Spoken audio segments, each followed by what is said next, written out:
गांव में fashion show. शहर की फैशन डिजाइनर रितु की शादी गांव के जमींदार शेर सिंह से हो जाती है, लेकिन शहरी कामकाजी रितु का गांव में मन नहीं लगता। क्या सासू माँ, ये गांव में तो कुछ नहीं है, मेरा दिल ही नहीं लगता यहाँ, क्या करूं मैं? अरे बेटा, जहाँ पति का कारोबार बीवी तो वही अच्छी लगती है ना। अब हम लोग इतने पैसे वाले हैं कि गांव में मेरे बेटे लायक लड़की ही नहीं मिली।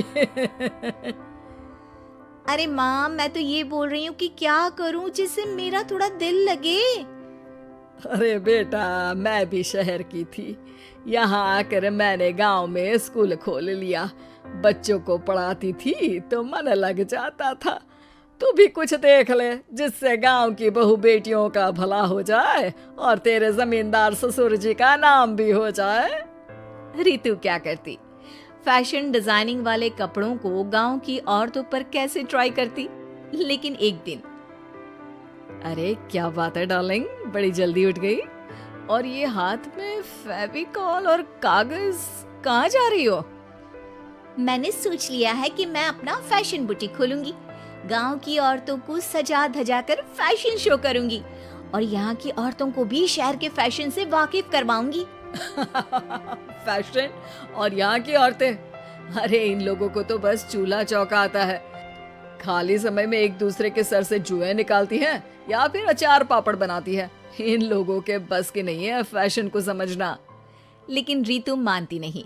वो पूरे गांव में पोस्टर चिपका देती है कि किसी को भी नए डिजाइन के कपड़े पहनने का शौक है तो जल्दी जमींदार की बहू से मिले।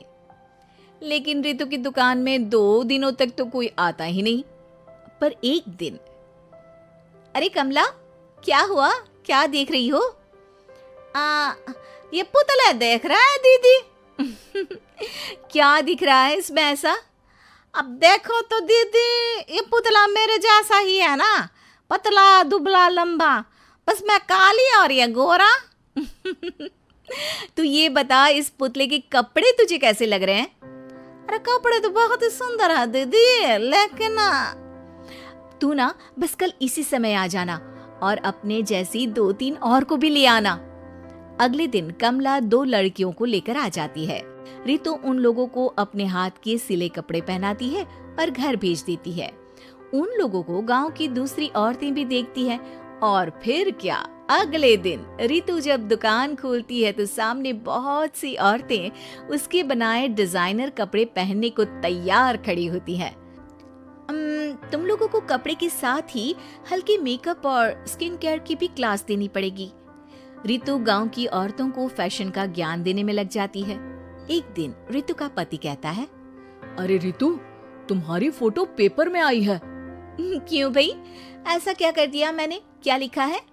अरे लिखा है गांव में होगा अब फैशन वीक। अरे हाँ, कल ना कोई फोन आया था मीडिया वालों का, तो मैंने भी बोल दिया कि फैशन शो तो अब गांव में होगा। लग रहा है उसी की खबर बना दी है। तभी रितु को एक फोन आता है। हेलो, कौन बोल रहा है? जी मैं काम्या बात कर रही हूँ, लुक में फैशन वीक से। हम लोगों ने आपका काम देखा। हम शहर वर्सेस गांव का फैशन थीम में एक फैशन शो आपके गांव में करना चाहते हैं। अरे वाह, ये तो बहुत ही अच्छी बात है। मैं अपनी मॉडल्स के साथ शो में हिस्सा जरूर लूंगी।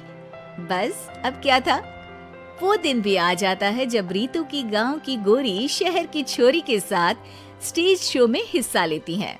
शो के बाद, अरे आपकी वो जो कलेक्शन है ना, मैं उसकी पूरी सीरीज खरीदना चाहती हूँ। सच में आपने वो कपड़े डिजाइन करे जो आज के लोग आसानी से घर और बाजार में पहन सकते हैं और बजट में भी है। हम भारतीयों के लिए तो ये डिजाइन बेस्ट है जी।